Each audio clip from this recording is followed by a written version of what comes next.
Okay, so I'm going to carry on and finish the story of The Lion and the Unicorn by Shirley Hughes. One afternoon, Mick came across Lenny sitting hunched on a bench in the walled garden and politely failed to notice his red-rimmed eyes. "Homesick?" he asked. At first, Lenny was too upset to answer. Then he blurted out all about what the boys at school had said. "It's not even true anymore." "Well, hardly at all, but I don't suppose they'll ever stop saying it." "I used to wet my bed when I was your age," Mick told him. "It was when they sent me away to boarding school." "Had he done something wrong?" asked Lenny. "No, they thought it would do me good," said Mick. "My father went there. It was awful. I got teased all the time. Then it started again when I was in hospital after..." He looked down at where his leg had been. "But you were grown up then," said Lenny, amazed. "Yes, I cried a lot too, but I got through it somehow, and so will you, or my name's not Mick DeVass." There was a long silence. Lenny stared at Mick.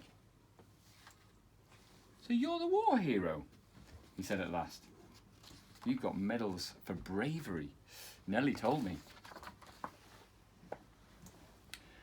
"Well, I was frightened all the time in the fighting," said Mick. "But I suppose you can't be brave if you're not frightened in the first place.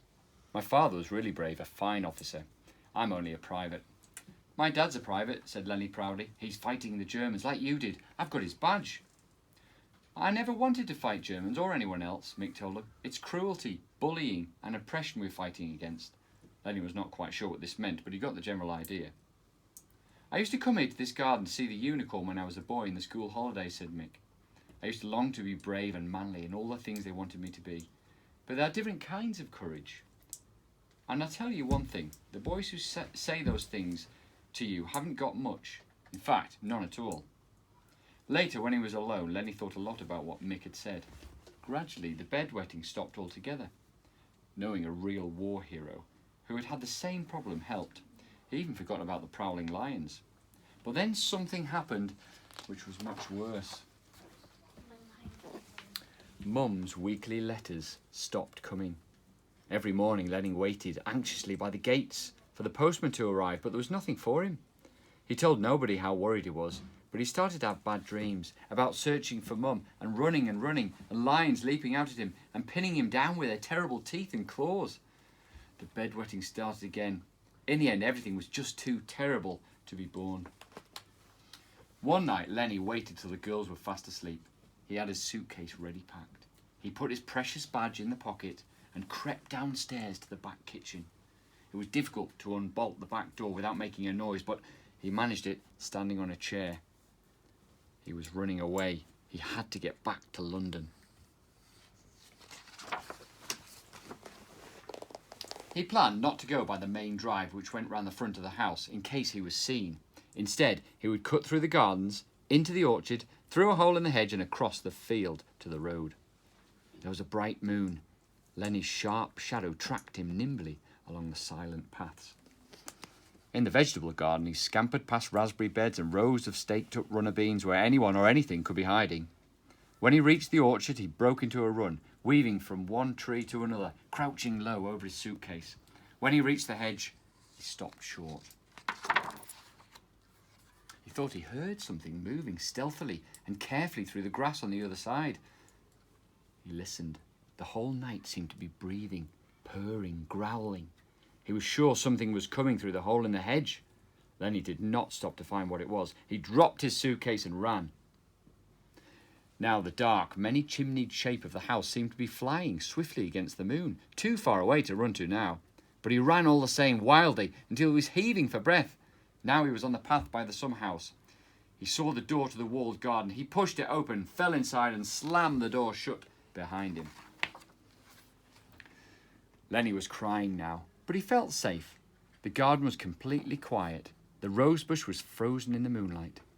Underneath, in its dense shadow, something glowed softly. It moved gently. Lenny wasn't frightened. He went towards it, and at that moment he saw the unicorn. It was alive, glimmering under the rosebush, sitting on its haunches with its one spiralling horn and its long, white, silky mane. It turned its beautiful neck and looked at him. Lenny knelt down. He laid his head between its hooves with his face in the grass. He was very tired. Almost at once he fell, as through a great height, into a deep sleep. He woke with a hot sun on his neck. It was morning and the unicorn had gone. The statue was in its usual place watching over the garden. Lenny got up and looked around. He knew that something had changed inside him. It seemed now that it was his own night fears which had been chasing him. He went out of the garden, closing the door softly behind him, and began to walk back to the house. The lion and the unicorn were back inside Lenny's head and on his badge. But one important thing was real, and that was what the unicorn stood for. Different kinds of courage, Mick had said. Now, after last night, Lenny thought he really knew what that meant. Perhaps with his new unicorn courage, he would try to stick things out for a bit and see if they got better. Anyway, he didn't seem to care much about what Joyce and the rest of them said or did anymore. They were only a load of mean, mangly old cats after all. Lenny came to where the garden met the back drive. As he turned the bend, he saw a figure coming towards the house from the opposite direction. A smallish person in a brown coat. A familiar walk. There was a good distance between them. Lenny quickened his pace. Then he broke into a run. Now, as he got closer, the outline of that person was blurred with tears. Lenny tore the last few yards. "Mum! Oh, Mum!" he shouted, and he threw himself into her arms.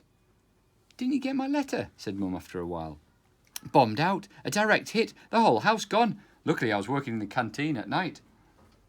"I never got no letter," sobbed Lenny. "The letterbox must have got it," said Mum. "I was running away," Lenny tried to tell her. "But then—" His voice choked. It was too difficult to explain.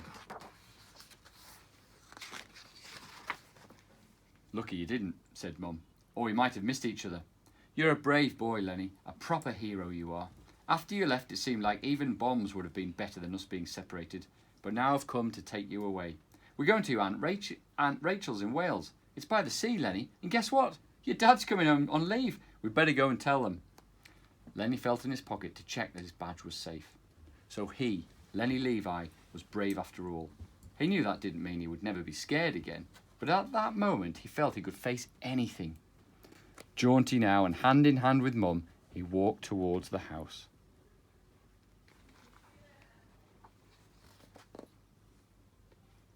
And there you can see the unicorn and Mick DeVas, the war hero. I can't see it. Even me. Wait, why? Well, have a fantastic Victory in Europe Day.